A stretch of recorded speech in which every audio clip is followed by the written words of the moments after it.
এইসব সাইপাস খাইতে হয় না, এইসব সাইপাস খাইয়া মোর হাটের অবস্থাটা খুব নাজুক করে হালাইছি।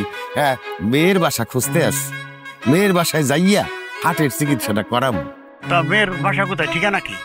ঠিকানা তো জানি না, ঠিকানা দেশে কিনে হাও মন নেই। তাই ওই যে বিলাই গাছে ওঠে শুনছেন তো? হ্যাঁ শুনি নাই, খালি বিলাই যে গাছ ওঠা পারে ওটা দেখছিও।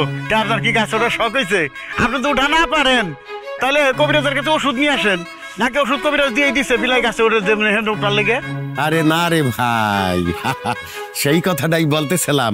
ঠেকায় পড়লে বিলাই গাছে ওঠে। এই হাটের ব্যথাটা যখন মনে করেন যে প্রেমিক যখন ছ্যাঁকা খাই গেছে, ছ্যাঁকা খাইয়া যে বুকে ব্যথা উঠছে তার চাইয়ে বেশি অনুভব হইবে, তখন মেয়ের বাসা ঠিকই খুঁজে বাইর কিনে হালাম। আপনি তো খুব বেশি কথা বলেন। বেশি কথা বলতে বলতে তো আজকে এই অবস্থা হইছে। তো বাবা, তোমার কাছে বিড়ি আছে? না, তোমারে দেখে তো মনে হইতে আছে তুমি রংবাজ। রংবাজ টাইপের ছেলেপেলের কাছে বিড়ি থাকে না, সিগারেট থাকে। একটা সিগারেট দাও। এনজিওর কিস্তি প্রথমবার বিকাশ পেমেন্ট করলেই 20 টাকা ইনস্ট্যান্ট ক্যাশব্যাক। এই মিয়া, এই আমার তো মনে হয় আপনি হার্টের রুগী না, আপনি হচ্ছেন মেন্টাল পেশেন্ট। মানে কোনো পাগলা কারো শিখাইছেন মনে হয়। ওনার আপনি চিনেন? ও চাঙ্গা এলাকার কমিশনার। ও তাই নাকি? আসসালামু আলাইকুম কমিশনার সাহেব। না মানে কি থেকে কি কয়ে ফেলাইছি, কমিশনার না আর কি, মানে কমিশনারের পার্সোনাল লোক আর কি। ও সামসা, এই তো। এই মিয়া, আপনি তো খুব বেশি কথা বলেন। খালি বয়স্ক লোক বলে আপনার আমি আজকে কিছু বললাম না। এই আমি বয়স্ক লোক বললে কিছু কইতে আসছি দেয়া না, হইলে হার্টের পেশেন্ট না হইলে তোমার পকেট গুলো সিগারেট উড়াইয়া নিয়ে খাইয়া হালাইতাম, কিচ্ছু বাজবে না। এইসব কইরেই তো আমার জীবনটা কাটিয়ে গেছে। আপনারা আমাকে বিশ্ব টাউট বলতে পারেন, তাতে আমার কিচ্ছু আসে যায় না।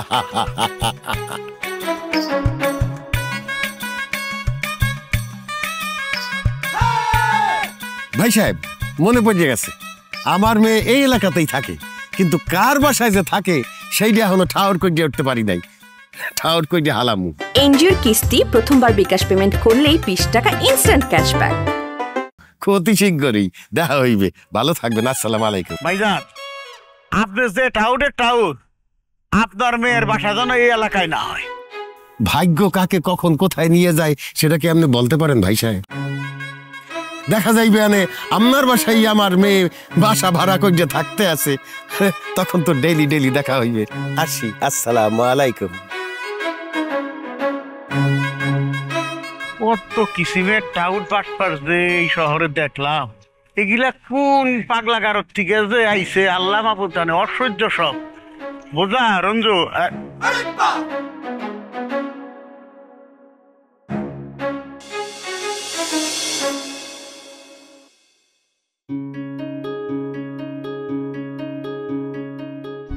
এই বসে থাকা, অপেক্ষা করা কখন ছুটি হবে।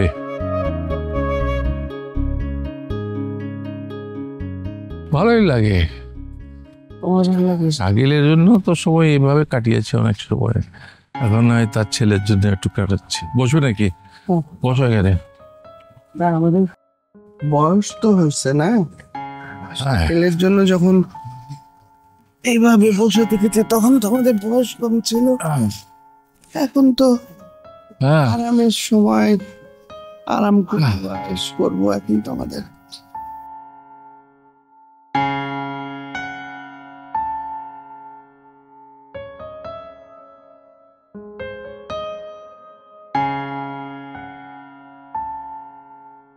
তোমার কি খুব খারাপ লাগছে? বাসায় যাবা? তুমি বাসায় চলে যাও, আমি দাদু ভাইকে নিয়ে আসবো। আমি গিয়ে কি হবে? বাসায় গিয়ে হবেটা কি? বৌমা যদি আমাকে ফোন করে আর বলে যায় মাকে দেন, আমি তোমাকে কোথায় পাবো? এমনি ঠিক আছে। ভেবেছিলাম স্বস্তিতে থাকবো, আর হলো না। আমার কোমরের ব্যথাটাও বেড়েছে, বসে থাকতে কষ্ট হচ্ছে। কি করবো বলো? কিছুই তো করার নেই। আমার ছেলে তার ছেলেকে বড় করার জন্যে, বিশালভাবে তার ছেলেকে তুলে ধরার জন্য আমাকে দায়িত্ব দিয়েছে। আর সেই দায়িত্বটা আমাদের পালন করতেই হবে। যদি পালন না করি আমার ছেলের স্বপ্ন নষ্ট হয়ে যাবে। আচ্ছা, বৌমা তো ওই অফিসে যাওয়ার সময় মুগ্ধকে স্কুলে নামিয়ে দিয়ে যেতে পারে। আমাদেরকে এসব কাজ দেয় কেন? দেখো ওরা দুজনে চাকরি করে, ওদের মাথায় অনেক চাপ, তারপরে ধরো সারাদিন অনেক জটিলতার মুখোমুখি হতে হয়, মানে একটা বাড়তি চাপ ওরা নিতে চায় না। ছেলে বাড়তি চাপ? কই, শাকিলকে বড় করার সময় তো আমাদের চাপ লাগেনি।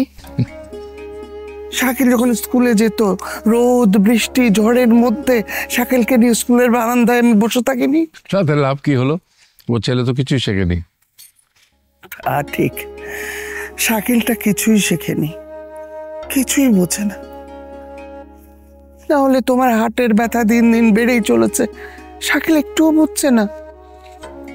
না বুঝুক, আমাদের যা দায়িত্ব দিয়েছে সেটা আমরা পালন করব। চারপাশে তাকাবার কোনো সময় নেই, সময় শেষ হয়ে যাচ্ছে। ভেবেছিলাম শেষ জীবনটা গ্রামে কাটাবো, গ্রামের মুক্ত আলো বাতাস পাবো, সেটা ওদের ভাগ্যে নেই।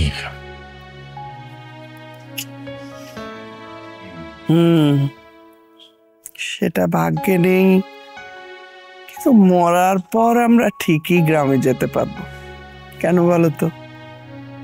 এখানে কবরের দাম অনেক বেশি। আমার বড় খিদে পেয়েছে, খাবে নাকি? একটু খোলো।